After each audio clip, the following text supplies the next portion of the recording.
aprender, entender e crescer. Transformados pela palavra. Vida Teológica, sua hora de estudar. De segunda a sexta, em 2 edições. Ao meio-dia e às 4 da tarde.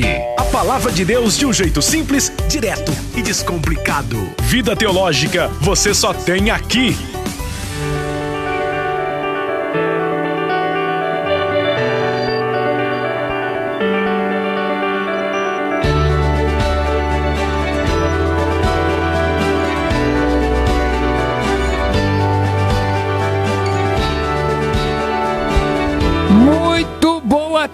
Na poderosa paz de nosso Senhor e Salvador Jesus Cristo, general que nunca perdeu uma batalha, está entrando no ar a 2ª edição do programa Vida Teológica. Circunstancialmente, hoje não é o pastor Jamierson, ele está em convenção, então nós vamos com vocês durante 55 minutinhos, eu, pastor Roberto Cruvinel, na apresentação deste programa. Como eu faço todos os dias, quero dizer-lhes, Reirene Tuquírio, a paz do Senhor em grego bíblico, a paz do Senhor, meu irmão, a paz do Senhor, minha irmã, a paz do Senhor a você, que abrilhanta esta programação, nos dando o privilégio da sua audiência.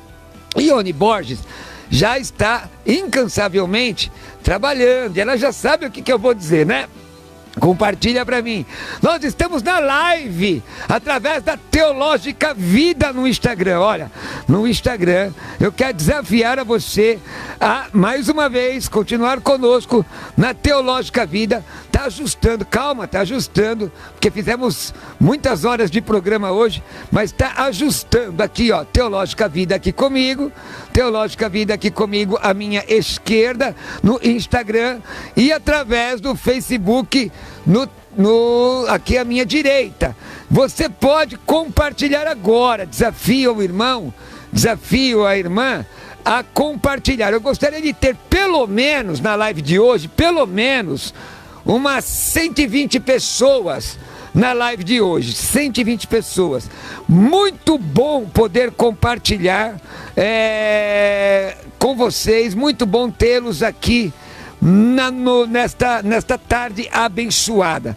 Irmãos, vem comigo, sou o pastor Roberto Cruvinel e comigo 2 servos de Deus, 2 amigos, e nós vamos hoje fazer o seguinte: não vamos tratar de um tema, embora os meus convidados poderiam, obviamente, tratar num tema de forma extemporânea, isso é, sem nenhum preparo prévio, mesmo porque se preparam diariamente, tanto na área devocional, na oração, como se preparam também academicamente. Mas temos muitas perguntas, eles não viram nenhuma, vamos responder perguntas hoje, tá certo assim? Vamos fazer desse jeito, meu irmão? Vamos fazer desse jeito? Você pode mandar mensagem para cá, através do nosso WhatsApp, 93339-7799, 93339-7799. Vamos trabalhar. Compartilha a live comigo. Quero chegar hoje, pastor, daqui a pouco eu falo o nome dele, já foi falado, mas é como é do meu costume. Quero chegar pelo menos a 50 no Instagram. Tem uma setinha aí, ó. Teológica Vida, essa seta não é maligna não, é bênção. Já tem 22. Compartilha, faça como a Lucilene, o Antônio Henrique, o Jans, o Rodrigues Christian. Compartilha. Agora no Facebook está na Teológica Vida, mas também está no meu Facebook. Se você entrar no meu Facebook agora, olha aí, já tem 26 pessoas, 26. Quero chegar a 120 pessoas hoje. Vamos lá? Vem comigo, compartilha, copia o link, coloca nas suas redes sociais, marque as pessoas agora. Nós vamos, a Donias está dizendo aí sim, já tá na live do Facebook, pessoal. Pastor Elias Soares, Reirene Tuquírio. Shalom Haver, é um prazer enorme poder estar aqui com todos os amigos. Já participamos do final da outra programação, uma mesa aqui super farta, né? Muita gente. Tive o privilégio também de conhecer a irmã Dalva Polinário, que tem Então, para mim era um mito, né? Que só minha esposa falava, mas eu não a conhecia. Eu quero mandar um beijo também. Débora, eu tive o privilégio aqui que você não teve. Você apenas a conheceu pelo rádio. E eu, pessoalmente, viu?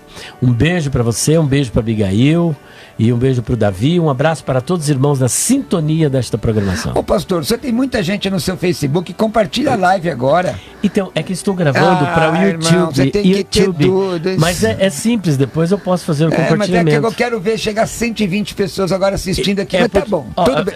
Você tem uma ideia, tem vídeos nossos com 8 mil visualizações. Eu te perdoo. 8 mil pessoas te conhecem, não mais, hein? Hoje eu te perdoo. Pastor Isaac Pereira, paz do Senhor. Rei Lenito Quírio. Paz do Senhor, pastor Elias, pastor Roberto, uma alegria, satisfação estar aqui novamente, contribuindo aí para a disseminação do Evangelho de Cristo, conhecimento bíblico sadio e correto. Olha, a Luzilene está dizendo aqui, ó, este é o melhor programa que existe. Gente, hoje é Teologia na Lata em segunda edição. Vou fazer, e vou pedir para os meus convidados, vamos responder o mais rápido que pudermos. Certo. Mas com substância, como é da nosso costume. Aí não tem jeito. Então, ok?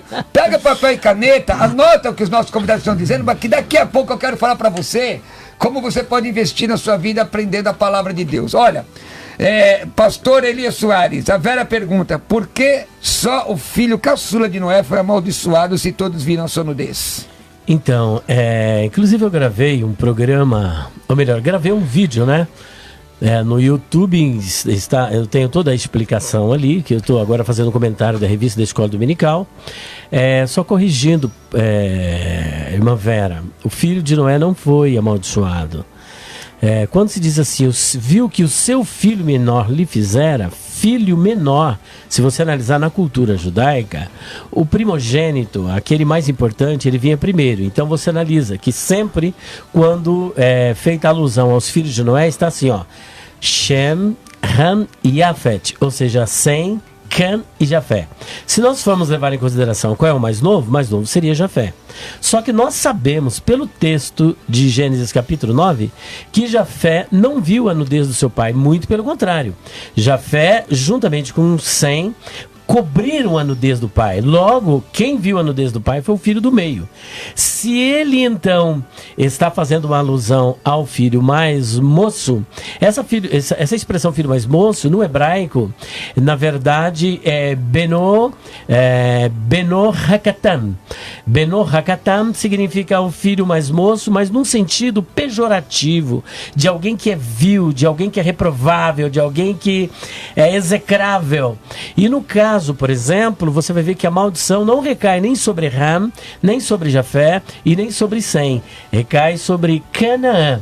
Então nós deduzimos pela maldição, por todas as implicações contra Canaã, que ele não apenas viu também o pai, o avô, mas ele cometeu algo terrível, porque Cam teve 4 filhos.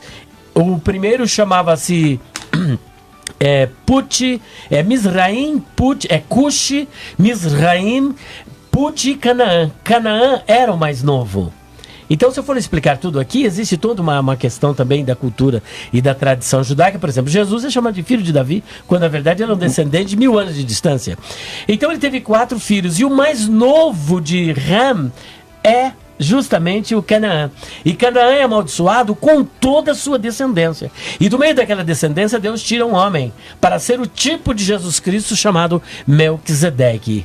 Então essa maldição não pegou nele. Justamente. Agora, quem foi amaldiçoado não foi Cam, mas foi Canaã, que é filho de Cam, que por sua vez é filho de Noé. Logo, quem foi amaldiçoado é Canaã, neto de Noé.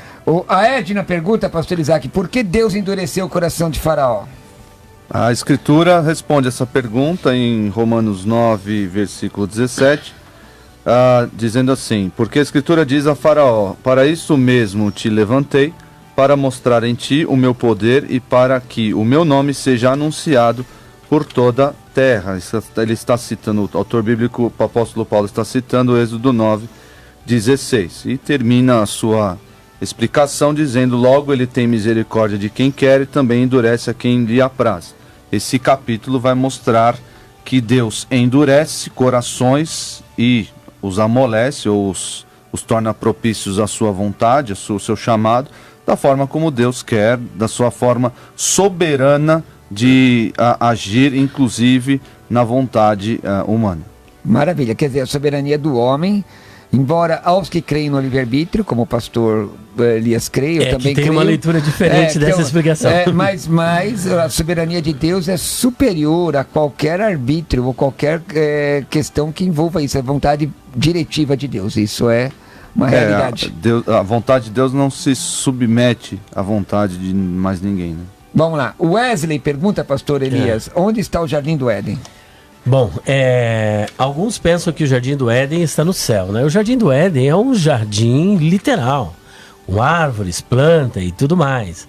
Existem muita especulação, né? Quando você lê as profecias, por exemplo, o Éden foi para o subterrâneo, depois o Éden já se encontra no céu. Eu penso que o Éden, o jardim, não existe mais, que foi destruído, até porque veio o dilúvio, acabou com tudo.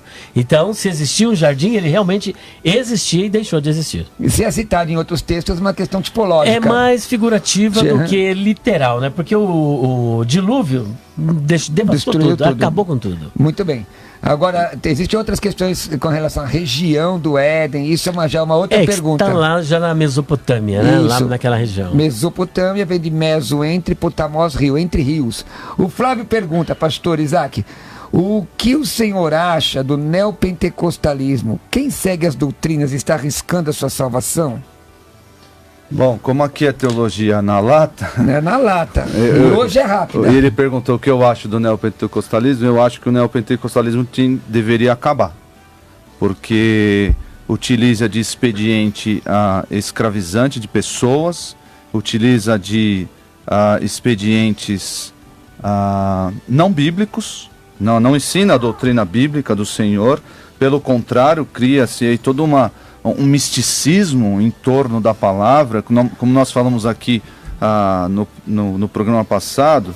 Essas igrejas usam e abusam da teologia da prosperidade, de afirmações positivas, para tentar aí, de alguma forma, ou supostamente dobrar a vontade de Deus aos seus desejos, aos seus prazeres. Totalmente contra o que a Bíblia diz, contra o que a palavra de Deus se manifesta.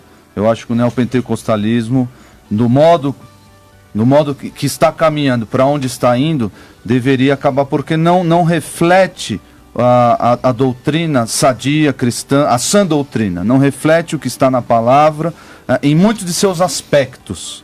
Então deveria ir ou o neopentecostalismo ou encerrar, acabar por si só, ou tomar uma outra vertente e voltar para as Escrituras, acabar com esses, como a gente brinca, com essas macumbas evangélicas que eles acabam inventando, superstições as mais diversas. O pastor Isaac, ele é tradicional. Qual é a sua opinião sobre essa mesma pergunta? Se você pode fazer assim, uma colocação rápida, pastor, sobre essa, porque o senhor é um pentecostal clássico, como eu, né? Verdade. Porque é importante a opinião do pastor Isaac, mas como a questão versa para o pentecostalismo, o que o senhor acha? Então, nós temos que nos reportar aos princípios da reforma protestante, as 5 solas, né? Sola Escritura, sola fide, solus Christus, só a Deus glória, tá certo? Então, existe outra fide aí, outra sola que eu acabei me esquecendo. Mas vamos ficar nas Escrituras. Eu penso o seguinte, que tudo pode ser reformado. Só Cristo, só... Isso eu falei, solos Cristo, só a graça. Sola gratia, faltou, sola gratia. Então, veja bem, as Escrituras, se nós voltarmos às Escrituras, eu creio que nós podemos aproveitar. Porque, por exemplo, a reforma veio justamente para trazer uma nova identidade para a igreja, né? Para trazer uma nova identidade. Nós somos frutos da reforma protestante. No meio do caminho, houve alguns desvios doutrinários, mas nada que não possa voltar. Então, mas como nós temos a reforma da reforma. Então, o que eu quero dizer com isso? Essas pessoas que estão no neopentecostalismo, elas podem voltar à identidade da verdadeira igreja, na palavra de Deus, só a graça de Deus. Mas mesmo assim, eu entendo que, pode soar aqui meio herético da minha parte, né? Que muitas delas são portas de entrada. sim. Por exemplo, quantos de nós, Assembleia de Deus, temos coragem de ir na prisão para evangelizar um bandido? Lá na Cracolândia. Tem muitos mas dos nossos. Então, mas poucos, muito pouco. Eles em massa estão ali, dentro dos presídios, dentro dos hospitais, dentro da Cracolândia. Pessoas que eram anteriormente bandidos perigosos, vêm e depois falam, eu era da igreja tal, e eu não quero aqui citar nomes, né? Dessas as mais bravas, e vêm. E é o que Paulo disse. Então eu vejo o seguinte, que Paulo diz, olha, uns pregam a Cristo por inveja. Entendi. Outros pregam por contenda. Outros pregam por boa fama, outros de má fama, outros interessados, mas é importante que Cristo seja pregado. Eu acho que a destruição da igreja não seria a melhor opção. Seria eles adaptar-se ao verdadeiro evangelho e se desprender dessas amarras, como muitos deles têm se desprendido e se voltado para a palavra de Deus. Entendi. É a minha visão, é a minha opinião. Essas duas opiniões são importantes. Eu digo, o que digo eu agora? Eu digo o seguinte, que acabar é impossível, porque na verdade nem é bíblico, porque primeiro aos Coríntios, o pastor disse que ele achava que deveria potencial, eu também gostaria, agora 1 aos Coríntios capítulo 11 diz que é importante que existam no nosso meio as raireces, que é os partidos, para aqueles que são, para que os manifestos, os fiéis, para que são fiéis se manifestem. Agora, o que eu digo, irmão, é antibíblico. É antibíblico você negociar com Deus, tornar o mal do tamanho de Deus, isso é heresia. E qual é o resultado da heresia? O resultado da heresia é condenação. Agora, eu entendi o que o pastor quis dizer, da porta de entrada, a pessoa ouve de Jesus em tal lugar. Justamente. Certo? Mas a Bíblia diz que Deus não toma em conta o tempo da ignorância, Atos 17:30. Porém, a Bíblia também diz que o Espírito Santo, se foi conversão, e aqui não sou calvinista, não é questão de calvinismo, mas o Espírito Santo guia na verdade. Guia toda a verdade. Se o Espírito Santo guia na verdade, a pessoa vai chegar com certeza à fé. Certo? Agora, conhecereis a verdade vos libertará, aonde prega a verdade. Exatamente. Agora, tem lugar que não prega a verdade. Essa é uma realidade. Eu tenho dificuldade, seriamente, com... eu considero um comportamento controverso ao ponto de negar a eficácia da salvação. Se negou a eficácia da salvação dizendo que Deus é obrigado a dar dinheiro para alguém e aliar isso à salvação, isso é heresia. Mas não são todos, né? Tem umas... Sim. Mas a gente denuncia o neopentecostalismo como ele é, né? Seja na sua igreja, se você está ouvindo. Na minha igreja é diferente. Glória a Deus por isso. Mas o que acontece é o seguinte. É que o escopo neopentecostal tem teologia da prosperidade. Exatamente. Confissão positiva. Confissão positiva, que é mentira. Quebra de maldição hereditária, que é espiritismo. Então não se pode. Agora, existem as práticas, isso não é o evangelho. Por isso que até brinquei com um irmão aqui, que na verdade ele é um pentecostal clássico de liturgia moderna, que é coisa diferente. Na verdade, liturgia é coisa diferente. Isso é um neologismo ou existe mesmo? Não, é uma liturgia moderna. Essa denominação aí. Se não tiver, é um neologismo. Porque na verdade nós produzimos teologia, não somente discute. Eu fico escandalizado às vezes com o pessoal que às vezes fala um pouquinho do pastor Elias, porque ele produz teologia. Ora, se produz teologia porque tem condição de produzir. Quem não produz teologia tem que se contentar em ser uma antena parabólica. Só isso. Vamos falar de teologia, vamos falar como você pode estudar teologia. Ouvir, aprender, entender, crescer, evoluir. Vida Teológica, segunda edição. Fazer uma indicação. Tem escasso de lugar que tem material teológico bom. Não estou falando desses livrinhos aí que ensina batalha espiritual, gente presa no inferno, com axila presa. Não, estou falando de lugar bom. Lugar onde eu compro. Certo? E o pessoal me atende bem. O pastor Elias Soares é um homem de Deus, é meu amigo, ele produz teologia, não fica só, ele produz. E é uma coisa difícil hoje. Mas ele tem uma loja. Eu queria que ele desse a loja. Dessa loja não dê a loja. Fala o endereço e o telefone. Rua Conde de Sarzedas, número 160, loja 27. Fica ali no bairro da Liberdade, chamada Rua dos Crentes, na Rua dos Tribunais. Livraria do Pastor Elias. Nós procuramos selecionar, igual, por exemplo, a visão que nós acabamos de apresentar, a visão neopentecostal, lá não tem literatura dessa natureza para vender. Graças a Deus. Então nós não vendemos. E quando, inclusive, falei sobre neopentecostalistas, estou falando dos neopentecostais, né? E não podemos destruí-los, né? Sim. Trabalhar e recuperá-los e trazê-los para o verdadeiro evangelho. Tem gente séria, irmão. Tem muita gente que ama Jesus, mas não teve orientação. Infelizmente, tem uma teologia que nós não podemos apoiá-la. Mas não apoiamos, de não. verdade.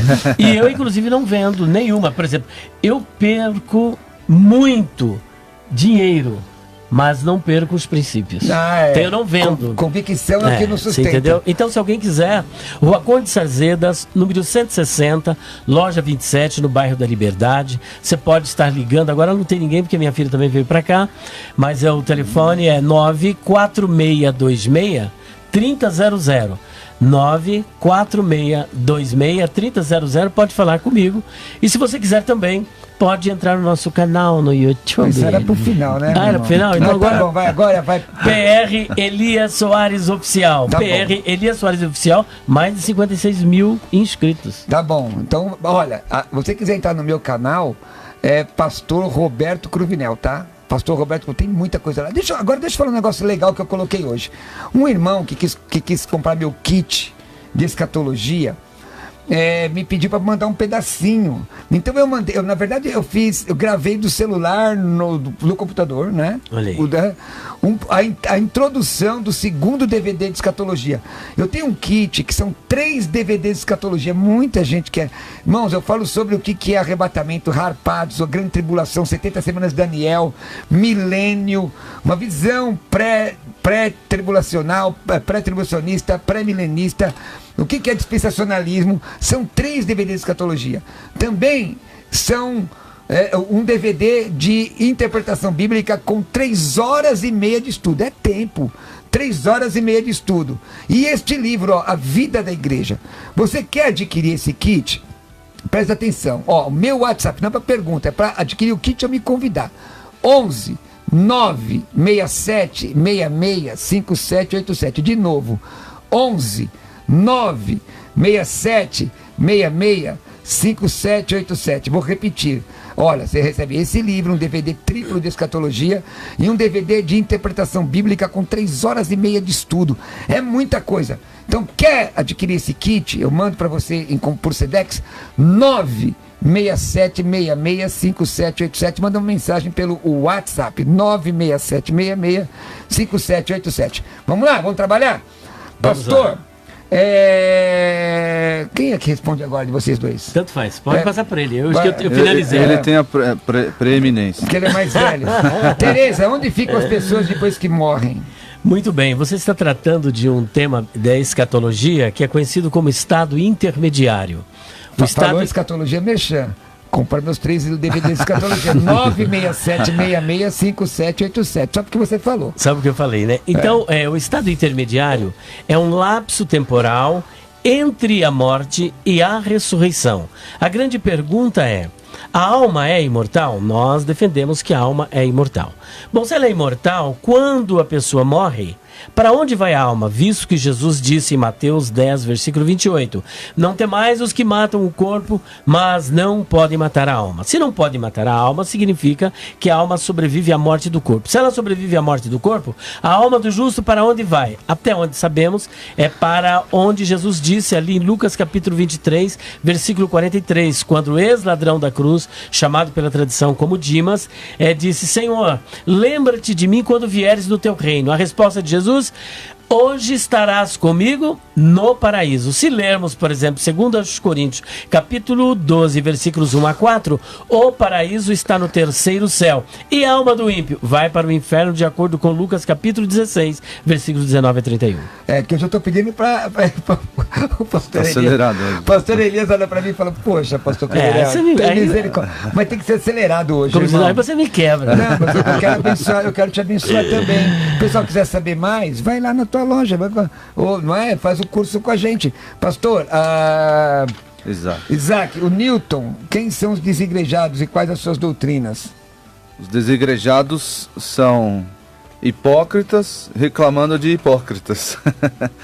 Geralmente a desculpa dos desigrejados... Irmãozinho, você hoje está... Não, eu vou explicar. Hoje você está... Eu vou explicar. Porque assim, o problema dos desigrejados é eles... Não estou falando aqui dos desigrejados do bem, vamos dizer assim. Aquelas pessoas que não pode ir à igreja. Aquelas pessoas que não podem, por algum modo, ir à igreja. Mas não são desigrejados. Não, exatamente. Porque às vezes as pessoas confundem os termos. Chamam esses de desigrejados, mas são pessoas que não podem ir à igreja por questões de, às vezes, familiares ou de saúde, ou pessoas que não têm nenhuma igreja onde moram, uma igreja sadia, uma igreja em que pregue a palavra. Essas pessoas, não estamos falando dessas pessoas, estou falando das pessoas que deixam de congregar, desobedecendo frontalmente o que diz Hebreus 10, 25, deixam de irem às suas igrejas sob a desculpa de que lá é um bando de hipócritas e que nós devemos lidar com esse bando de hipócritas. Sim. Só que nós temos na igreja, sim, de fato, alguns hipócritas, mas em sua totalidade, pecadores perdoados. A maioria? Por Jesus, exatamente. Tem joio. Lá na igreja tem joio também, como o Senhor Jesus previu. Mas na igreja do Senhor são pecadores perdoados. Se você está sem igreja porque você é pecador, bem-vindo à igreja, venha à igreja. Mas é que está o seguinte... Mas a pessoa que se desfilia ou deixa de ir à igreja por problemas de relacionamento, ou por achar que é melhor, no fundo ela se acha um pouquinho melhor do que as pessoas que estão ali. Porque tenho problemas para lidar com fulano, ciclano ou beltrano. Mas... no final, é lá que nós devemos estar. A pessoa se acha tão superior que ela não quer obedecer a palavra. Hebreus 10, 25. O que eu acabei de mencionar. A pessoa desobedece Hebreus 10, 25. Não deixar de congregar como é costume de alguns. Já existiam desigrejados na época do autor da carta aos Hebreus. Uma senhora chegou a Billy Graham, né? Billy Graham, e disse, eu vou procurar uma igreja santa. Aí o doutor Billy Graham falou, amém, irmã, mas antes de a senhora entrar lá, me avisa. Porque a partir do momento que a senhora botar o pé lá, já deixou de ser. Então, eu tenho dificuldade. Ou é crente ou é desigrejado. Ou é uma coisa ou é outra. Porque com toda a dificuldade da igreja, por exemplo, a arca de Noé tinha o que dentro? Animais, certo? Eles defecavam. Está escrito que tinha uma coisa, um milagre que eles não devia ser um cheiro insuportável, né, pastor Elias? Agora, alguém pulou da janela... quer dizer, a igreja pode ter tanto problema, mas um dia ela vai parar no monte, não é? No Monte Moriá. Eu costumo dizer que na Arca de Noé tinha os mais crentes. Porque o homem, na sua rebeldia, é pior do que um animal. E o animal, quando ouviu o chamado de Deus, entrou na arca. E os homens ouviram quase 100 anos e não entraram. Justamente. O Francisco Freitas pergunta, pastor, o anjo realmente agitava as águas do tanque de Betesda? Ele está perguntando pelo Facebook. Compartilha aí, pessoal, Facebook. No capítulo 5, versículo 4, eu tenho um debate que foi feito aqui. Você pode estar assistindo no nosso canal PR Elias Soares Oficial, onde eu defendo categoricamente que ali havia um anjo. Quem curava era um anjo? Não, assim como quem curava também não era Pedro, não era Paulo. Quem cura é o Senhor Jesus. Maravilha. Pedro pergunta, o que as drogas trazem para a vida espiritual? Poxa, irmãos. Vai lá, pastor. Bom, a Bíblia diz em Efésios que quem deve controlar através da plenitude o nosso corpo é o Espírito Santo de Deus que habita nos crentes. Logo, quando o crente se entrega às drogas, sejam elas quais forem, podem ser as drogas lícitas ou ilícitas, as legais ou as ilegais, o crente ele perde de algum modo esse controle e entrega à droga o controle que o Espírito Santo deveria ter. Então, em Efésios também, em Coríntios, nós vemos que o nosso corpo foi comprado e em nós habita o Santo Espírito de Deus. Logo, nós não podemos entregar os membros do nosso corpo a coisas, ali o contexto é de imoralidade, mas esticando aí o princípio de que nós não podemos entregar o nosso corpo a essas as drogas, as práticas impuras. Nós não podemos dar mau testemunho com o nosso corpo, e utilizar drogas lícitas ou ilícitas é dar mau testemunho com o corpo e tirar do Espírito Santo o controle, a sobriedade que nós devemos ter no nosso viver cristão. O Felipe Maciel diz: pastor, é certo ter revelações todos os dias na mesma hora do Espírito Santo para revelar aos outros? Irmãos, eu sou pentecostal clássico, eu creio, não sou sensacionista, na verdade nem sou continuista, especificamente continuista, eu sou pentecostal clássico, creio na evidência das línguas estranhas, creio nessas coisas. Agora, eu tenho muita dificuldade com essas revelações de baseada. Você não vê isso pela palavra, pela Bíblia. Você não vê. Uma outra coisa, quem usa é Deus. Não é o homem que usa a Deus. Ele não liga o botão, desliga o botão, liga o botão, desliga o botão. Eu tenho muita dificuldade com certas coisas que são manifestações sem seriedade. Por exemplo, eis que te abro uma porta. Precisa de revelação para dizer que Deus abre porta? Se alguém falar que Deus te abre uma porta, eu quero saber o que tem do outro lado da porta. Se for a porta da cadeia, não quero. Não é? Então, por exemplo, revelação, aliás, nem existe dom de revelação na Bíblia. Existem dons que revelam. 3 dons. 1 aos Coríntios, capítulo 12. 3 dons. Palavra de conhecimento, palavra de sabedoria e discernimento de espíritos. Tem que entender o que é isso, como isso se manifesta. Não é para nós, pentecostais, o pastor Isaac é sensacionista, não é? Mas não desacredita que Deus é poderoso para fazer o que Ele quiser. Efésios 1:11, Deus faz que Ele quiser, conforme a sua vontade. Agora, usar a Deus, por exemplo, você ir para a igreja para procurar a revelação, uma hora você pode encontrar um negócio muito esquisito que pode complicar a sua existência, a sua vida. Se Deus quiser falar com você, Ele te acha, no sentido sobrenatural. Agora, quer ouvir a voz de Deus? Vai ouvir a mensagem, palavra. Agora, do ponto de vista sobrenatural, tem muita gente que eu vou buscar o profeta para Deus falar comigo. O Antigo Testamento fazia isso, mas você está na outra dispensação. Pela fé estás em pé. Amém? Pela fé. Agora, se Deus quiser falar contigo, tá saindo agora um novo livro meu, na verdade, novo livro não. Uma 3ª edição do Entendendo o Ministério Profético à Luz da Bíblia. O que é profeta? Tá bom? O Maurício, os anjos podem se rebelar, de lá de Pernambuco, podem se rebelar ainda contra Deus? Bom, eu não creio que eles fariam isso, dada a experiência que eles já têm do que aconteceu com Satanás e a 3ª parte dos anjos do céu. Mas eles têm o livre-arbítrio, né? Eles têm o livre-arbítrio. Eu só não acredito que eles cometerão uma burrice dessa, uma besteira dessa, sabendo da condição que estão os anjos, por exemplo, lá no Tártaro, de acordo com 2 de Pedro 2,4, sabendo do que está, por exemplo, acontecendo com os anjos lá no Abissos, e o que vai acontecer com Satanás, o que vai acontecer com a 3ª parte dos anjos, sabendo de tudo isso e gozando dos privilégios que eles têm. Bom, tem que ser muito burrinho, né? Não, mas aí que tá, tem até uma teoria, né, teológica, inclusive, que o anjo não tem mais livre-arbítrio. Mas é uma teoria. Então, eu precisaria de fundamentação bíblica, porque sabe o que acontece? Mas esse engessamento. Inferência. Pode então, ver? A gente não faz teologia por inferência, né? Não, mas por referência. Peraí, irmão querido.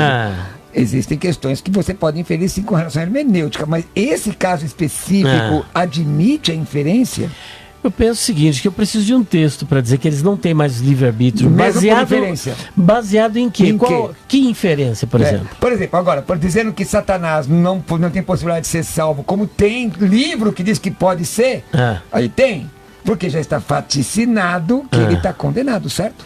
Então, mas aí está, certo? Então, mas aí é uma coisa muito bem diferente. Ele produziu o mal, ele é o autor do mal, ele levou a humanidade à queda, e por incitação dele, outros anjos foram à queda, caíram sozinhos, mas foram à queda. Então, ele realmente perdeu, ele está totalmente perdido. Então, não dá para comparar. Mas são casos diferentes, né? Totalmente. Amém? Mas aí que tá. Agora, do fato da pessoa acreditar, ter... É interessante uma especulação, né? Inferir, que a inferência é também um recurso da hermenêutica, mas tem que ser uma coisa muito específica, tá? Vamos lá, os iniciados vão entrar no reino do céu. Não existe esse texto, não tem, isso não tem. Agora você infere que a escravidão com relação a um vício pode causar problemas espirituais? Sim. Não Mas somente do vício, né? Qualquer coisa qualquer que coisa. você transforme num ídolo, né? O Francisco pergunta, existe mais de um arcanjo? Olha, de fato, só existe um no texto canônico, mas no apócrifo tem mais. Não, pera um pouquinho, desculpe aqui, pastor. No canônico, existe mais de um arcanjo no texto canônico. Qual? Me ajuda. Então vamos lá. Mas tem que ser rápido. Não, mas é rápido mesmo. Então aqui é 2 minutos. Eu tenho um 2 vídeo lá com muito. meia hora. Veja bem, em Daniel, capítulo 10, versículo 13, nós temos uma expressão assim, olha. Michael ahadi hassarim harishonim. O que significa isso? Miguel, um dos primeiros príncipes. A palavra príncipe em hebraico é sar. A forma grecizada é archon, que é o mesmo para arhangelos, ou seja, o cabeça dos anjos, o chefe dos anjos, o arcanjo. Então existem muito mais. Olha, tem teólogos que chegam até entender que próprio Gabriel era um arcanjo. Então, quando se diz assim, olha, Michael ahadi hassarim harishonim, ou seja, Miguel, um dos primeiros príncipes. O que significa isso? Um dos primeiros. Bom, é um dos primeiros. O que vou chegar aqui? Ué, qual que ele não é o único, querido. Não, sim, mas... Se é um dos primeiros, significa que na qualidade dele existem muitos. Mas, irmão, presta atenção, ó. Presta atenção. Eu entendi. Aí que tá, você acabou usando a questão da inferência. Não é inferência, é texto hebraico. Então, mas aí que tá. Michael, a palavra... ahadi, hassarim, harishonim. Ele está no plural, não está no singular. Bom, você tem nominalmente, tá na tradução em português, um citado como arcanjo. Um dos primeiros príncipes, aí nós vamos ter que provar que esses arcanjos seriam um dos primeiros príncipes, não chefe de anjos. Isso, mas espera um pouquinho, mas Sar é chefe. Sar é cabeça. Sar é capitão. Você tem um vídeo sobre isso? Eu tenho vídeo, 2 vídeos, eu tenho um livro, irmão, no PR Elias Soares Oficial. Miguel é o único arcanjo? Ó, Adriana, debate, quantos arcanjos existem? Opa! Debate, quantos arcanjos existem? Vamos voltar nisso. Gente, olha, vamos falar de teologia? Ouvir, aprender, entender, crescer, evoluir. Vida Teológica, segunda edição. Nós vamos voltar a esse assunto aí do arcanjo, viu, irmão? Vamos voltar. Pastor, quem quiser te conhecer... Quem quiser te encontrar, pastor, muito obrigado, viu? Eu ia te fazer a última pergunta, mas acabou meu tempo. Não tem problema, não tem problema. Sempre um prazer estar aqui com vocês. A gente aprende também. Eu sou o pastor Isaac Pereira, da Igreja Batista Redenção. Você pode achar meus contatos no site da nossa igreja, www.igrejaredenção.org.br. É .org.br, não é .com, tá? igrejaredenção.org.br. Nós temos também um canal no YouTube, Igreja Batista Redenção. Você vai encontrar lá os nossos sermões, nossos estudos, e pode ser edificado com o material que nós produzimos, a teologia que nós produzimos ali. Prazer estar aqui de volta, pastor Cruvinel. Deus nos abençoe. Maravilha. Deixa eu dizer para o irmão, se você quiser, deixa eu dizer sobre o pastor Elias, o telefone para quem quiser te encontrar. Ele teve que sair, vamos lá. 0 operadora 11 94626 3000. 0 operadora 11 94626 3000. O endereço, rapidamente. Rua Conde de Sarzedas, número 160, loja 27, é a livraria do pastor Elias, no bairro da Liberdade. E o seu canal? PR Elias Soares Oficial. Irmãos, eu quero dizer que eu vou estar ministrando uma palestra sobre interpretação bíblica nesse sábado, durante 4 horas, a partir das 3 da tarde, na rua Odorico Mendes 43, na Moca. Tem uma inscriçãozinha lá. Mas você vai participar comigo, Rodorico Mendes 43 na Moca. Dia 14 representa o pastor Roberto de Lucena num evento ali na Vila Liviero. Dia 21, prego no Brasil para Cristo Sumaré, lá Avenida João Argenton 2031, lá Sumaré. Dia 28, Congresso de Adolescentes na Rua Heron Domingues 28, Ferrazópolis, São Bernardo. E agora, nesse domingo, dia 8, eu estou ministrando para adolescentes da nossa igreja, às 19 horas, Rua Guanabara 155, Jardim Planalto, Arujá. Presta atenção. Quer me convidar para pregar, dar uma palestra? Anota. O meu WhatsApp, 967665787. Quer adquirir meu kit teológico, 3 DVDs de escatologia, um DVD um DVD de interpretação bíblica com mais de 3 horas e meia de estudo, mais o livro A Vida da Igreja. Eu mando para você por Sedex. Me manda uma mensagem, eu te mando informações. 11 9 67 66 5787 967 66 5787. Vou repetir: 967 66 5787. Me segue nas redes sociais, Roberto Cruvinel, Facebook, meu site pastorrobertocruvinel.com.br e o meu WhatsApp 967 66 5787. Deus abençoe. Ouvir, aprender, entender, crescer, evoluir, ser transformado pela palavra e viver a vontade.